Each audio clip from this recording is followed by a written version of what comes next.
ఇక ఏపీలో 3 ఎమ్మెల్సీ స్థానాలకు గాను ఎన్నికలకు నగారా మోగింది. నిన్న కేంద్ర ఎన్నికల సంఘం షెడ్యూల్ను విడుదల చేసింది. ఆయా జిల్లాల్లో ఎన్నికల కోడ్ అమల్లోనికి వచ్చింది. ఫిబ్రవరి 3 నుంచి ఎన్నికల ప్రక్రియ ప్రారంభమవుతోంది. 2 పట్టభద్రుల స్థానాలు, 1 ఉపాధ్యాయ స్థానానికి గాను ఈ ఎన్నికలు జరగబోతున్నాయి. ఫిబ్రవరి 27న పోలింగ్, మార్చిన 3న కౌంటింగ్ జరుగుతోంది.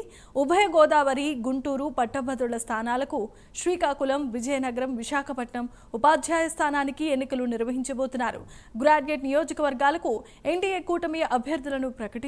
ఇదే అంశానికి సంబంధించిన మరిన్ని వివరాలను అందించడానికి మా ప్రతినిధి కాకినాడ నుంచి కామేశ్వరరావు సిద్ధంగా ఉన్నారు. కామేశ్వరరావు, చెప్పండి.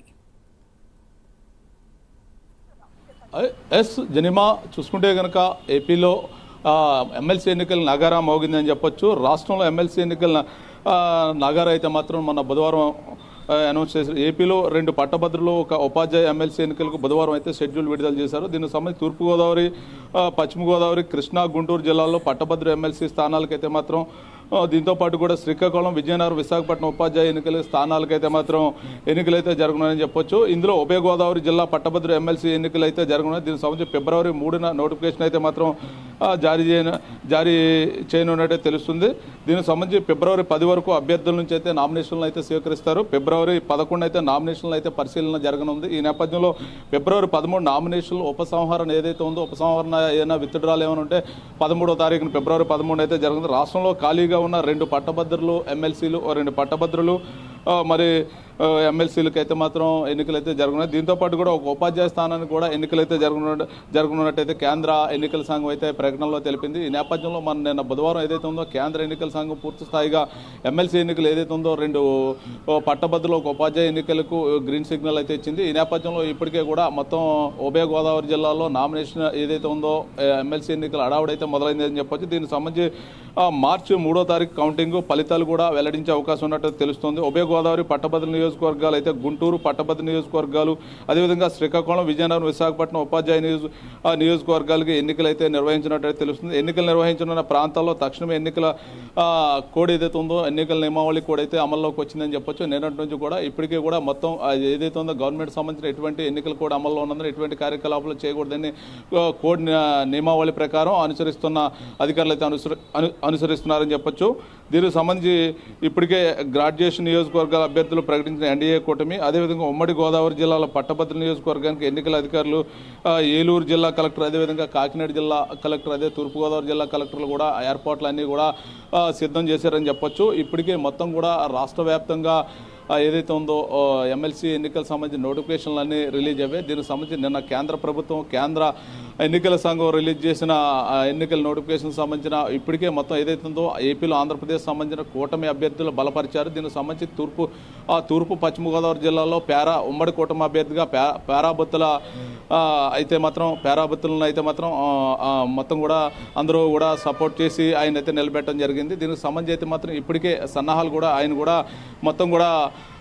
మొత్తం నియోజకవర్గాలు ఏదైతే ఉన్నాయో తూర్పు పశ్చిమ గోదావరి జిల్లా నియోజకవర్గాల టీడీపీ ఉమ్మడి కూటమి అభ్యర్థులందరినీ కలవడం జరిగింది. గత 3 నెలల నుంచే కూడా ఉమ్మడి కూటమి అభ్యర్థిని బలపరిచి ఈసారి ఎట్టి పరిస్థితుల్లోని కూటమి తరఫున అభ్యర్థిని గెలిపించాలని చెప్పి ఒక దీక్షతో అయితే మాత్రం కూటమి ప్రభుత్వం ఉందని చెప్పచ్చు. గతంలో ఇదే ఎన్నికలైతే 2019లో జరగనున్నాయి. 2019 సంబంధించిన అయితే వామపక్ష నేత అయిన వెంకటేశ్వరరావు అయితే మాత్రం గెలుపొందారు. అప్పుడు కూడా ఏదైనప్పటికీ కూడా ఏదైతే ప్రాంతీయ పార్టీకి సంబంధించిన ఏ ఒక్క అభ్యర్థి కూడా గెలుపొందలేదు.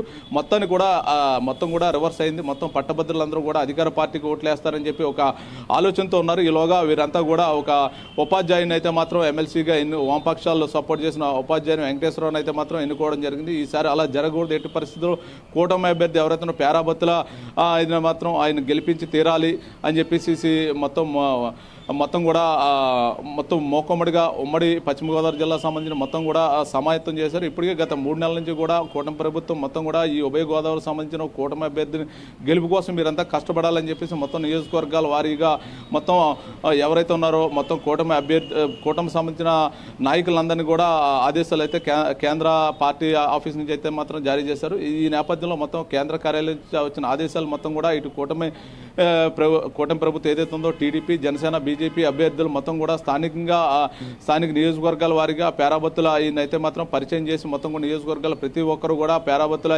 ఈయనకి ఓటు వేయాలని చెప్పేసి మొత్తం కూడా వారైతే ప్రచారం గత 3 నెలల నుంచి కూడా ప్రచారం చేస్తున్నారు. ఈ నేపథ్యంలో ఇప్పటికే మొత్తం కూడా ఏదైతే ఉందో మొత్తం ఇప్పుడు ఎన్నికలకు సంబంధించిన మొత్తం కూడా షెడ్యూల్ రిలీజ్ అవడంతో ఇప్పటికే మొత్తం పేరాబత్తుల మొత్తం కూడా ఇప్పటికే నియోజకవర్గాల వారీగా దీని ప్రచారాన్ని అయితే ముమ్మరం చేసుకున్నారని చెప్పొచ్చు. మొత్తం చూసుకుంటే కనుక ఏపీలో సంబంధించిన మొత్తం ఓట్లు మొత్తం 3 లక్షల చిల్లర అయితే 3,15,000 ఓట్లు అయితే మాత్రం రేపు ఏదైతే ఉందో మొత్తం కూడా స్టూడెంట్ నుంచి అయితే మాత్రం గ్రాడ్యుయేట్ ఎన్నికలకి అయితే ఓటు వేయనున్నారు. దీనికి సంబంధించి ఇంచుమించుగా పురుషులు అయితే మాత్రం ఇంచుమించుగా 1,33,000 పురుషుల ఓట్లు ఉన్నాయి. అదేవిధంగా మహిళల ఓట్లు అయితే 1,31,000 మహిళల ఓట్లు కూడా ఉన్నట్టు తెలుస్తుంది. మొత్తం మీద చూసుకుంటే కనుక రేపు జరగబోయే ఎన్నికలు ఏదైతే ఎమ్మెల్సీ గ్రాడ్యుయేషన్ ఎమ్మెల్సీ అదేవిధంగా దానికి సంబంధించిన ఉపాధ్యాయ ఎన్నికలకు సంబంధించిన ఓట్లు అన్నింటికి కూడా మొత్తం ఎలక్షన్కి సంబంధించిన అన్ని ఏర్పాట్లు కూడా పూర్తయ్యని చెప్పొచ్చు. దీనికి సంబంధించి ఎన్నికల కోడ్ నియమావళి ప్రకారం కూడా మొత్తం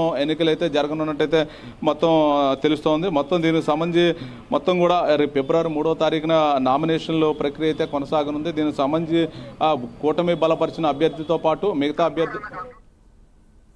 అభ్యర్థులు కూడా మిగతా అభ్యర్థులు కూడా సిద్ధం చేస్తున్నట్టు తెలిసింది. మొత్తానికి ఏదేమైనా ఈసారి కూటమి అభ్యర్థిని మొత్తం గెలిపించాలని చెప్పేసి ఒక దృఢ సంకల్పంతో కూటమి మొత్తం ప్రభుత్వం మొత్తం కూడా మొత్తం కూటమి అభ్యర్థిని గెలిపించాలని మొత్తం కూటమి అభ్యర్థికే ఓట్లు వేయించాలని చెప్పి పార్టీ అధిష్టానం నుంచి అయితే ఆదేశాలు అయితే బలంగా వినిపించాయి. మొత్తం ఏదేమైనప్పటికీ కూడా తూర్పు పశ్చిమ